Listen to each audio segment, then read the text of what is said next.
Not a single happy, fulfilled, single woman with meaning in the world. That's a stunningly arrogant thing to say.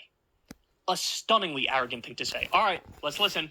Let's listen. You can see his eyeliner's on fleek in this podcast. And I wouldn't say that I have fully developed views on this, but to me, what it is sort of a value system to replace the fact that they're all fundamentally atheist or agnostic. They have no real value system. This is even disrespectful to atheists and agnostics. The idea that atheists and agnostics have no real value system.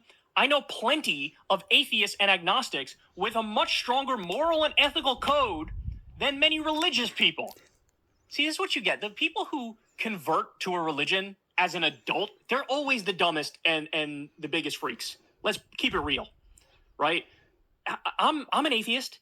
And I have a real ironclad moral code. The idea you can't have a moral code if you're non-religious, again, that's, God, I hate this guy. Now, I also want you to notice, look at how much more casual he is talking about the inferiority of childless women.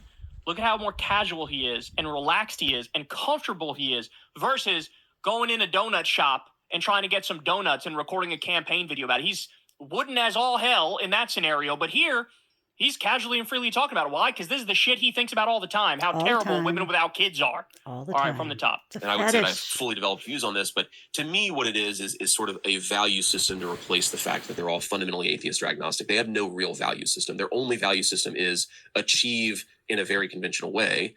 And so the idea that somehow they're pursuing racial or gender equity is like the value system that gives their life meaning. I also love that idea. All single women are obsessed with racial and gender equity. Man, you are online way too fucking much, bro.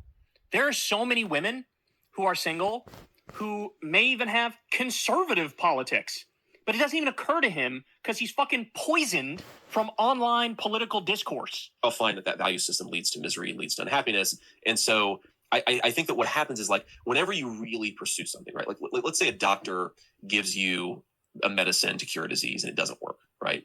The patient gets worse. Well, you can conclude one of two things. Either the medicine isn't working, or the patient was so sick that what they need is even more of the medicine that you originally prescribed.